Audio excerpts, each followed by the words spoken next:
Pemirsa, kami ajak Anda untuk memantau kondisi terkini banjir yang berada di Garut, Jawa Barat. Sudah ada rekan kami Taufik Hidayah yang berada di lokasi. Selamat pagi, Taufik. Apakah hingga pagi ini banjir masih menggenangi rumah warga? Baik, bisa saya sampaikan bahwa kondisi banjir di beberapa titik atau di beberapa wilayah masih terdapat genangan. Namun saya akan sampaikan terlebih dahulu bahwa cuaca hingga pagi hari ini sejak kemarin sore atau semenjak banjir itu terjadi sekitar pukul 8 malam hingga pagi ini cuaca di Garut masih dikatakan sangat belum bersahabat, artinya masih terus mengguyur dengan deras.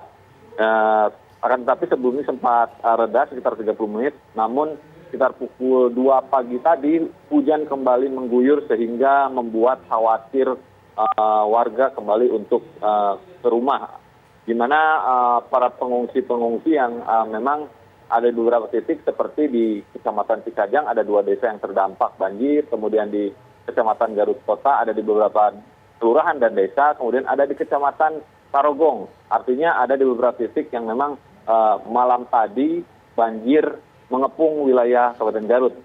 Untuk sementara jumlah data yang terdampak akibat banjir semalam ini, Badan Penanggulangan Bencana Daerah belum bisa memastikan berapa jumlah detailnya karena masih melakukan asesmen atau masih dilakukan pendataan di masing-masing wilayah. Namun diperkirakan akan ada ratusan kepala keluarga yang terdampak seperti di wilayah Cimacan yang terdampak sangat parah. Ketinggian air mencapai atap rumah atau yang paling terendah itu sekitar sedada orang dewasa, seperti di Kecamatan Daya Handap di mana pusat kota Garut. Daya Handap tersebut ketinggian air mencapai atap rumah dan paling terendah itu sekitar pinggang orang dewasa. Nah, untuk jumlah data korban atau terdampak masih terus dilakukan pendataan.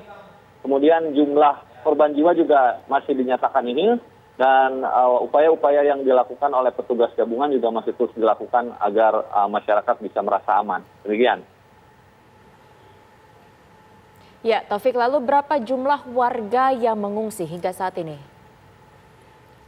Baru yang terdata itu di wilayah Daya Handap itu ada sekitar 48 kepala keluarga itu di wilayah Daya Handap. Artinya 48 kepala keluarga itu terhitung anak, kemudian suami, istri, dan beberapa anak. Artinya bisa mencapai ratusan. Sementara di wilayah Cikajang, kemudian di wilayah Haur Panggung, kemudian di wilayah Sanding, dan ada sebagian juga di wilayah Kecamatan Karangpawitan itu belum terdata.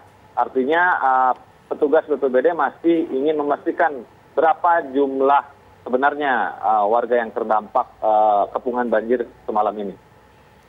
Baik, Taufik, kalau untuk jumlah pasti mungkin memang masih didata, tapi kalau untuk kondisi rumah warga apakah ada yang rusak akibat banjir?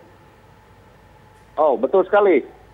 Untuk korban yang terdampak yang berada di bantaran Sungai Cipeuje, kemudian dan di bantaran Sungai Cimanuk, artinya ada 2 sungai ini yang meluap. Untuk yang di Sungai Cipeuje ada beberapa rumah yang rusak memang, akan tetapi karena semalam hingga pagi ini kondisinya jarak pandang belum maksimal, jumlah data kerusakan berat atau ringan atau sedang itu masih terus dilakukan asesmen. Sama seperti halnya yang di wilayah Haur Panggung atau di wilayah bantaran Sungai Cimanuk, petugas masih melakukan asesmen agar mengetahui jumlah apakah rumah tersebut rusak berat, rusak ringan, atau rusak sedang. Demikian. Taufik, untuk kondisi pagi ini apakah masih dilakukan evakuasi warga oleh petugas BPBD? Hingga pukul 3 pagi tadi, proses evakuasi di Kecamatan Tarogong masih terus dilakukan upaya evakuasi, di mana memang masih banyak warga-warga yang memang tidak bisa menyelamatkan diri karena air tiba-tiba meluap dengan cepat. Mereka dilakukan evakuasi oleh petugas gabungan TNI, Polri, kemudian PMI, termasuk Badan Penanggulangan Bencana. Akan tetapi untuk hingga menjelang salat subuh pagi ini tidak ada laporan yang masih dilakukan evakuasi. Demikian. Ya Taufik, apakah hingga saat ini sudah ada bantuan yang dikerahkan untuk warga di sana dan bantuan apa saja yang sudah didapatkan warga jika sudah didapatkan oleh warga ini? Untuk bantuan baru bantuan seadanya, warga mengungsi itu di sarana ibadah, kemudian di sekolah ada pula yang harus menumpang ke sanak saudara.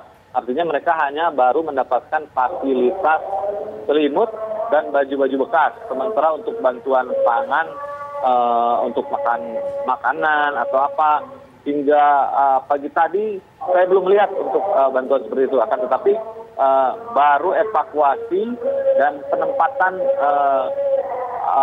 tempat-tempat pengungsi, demikian.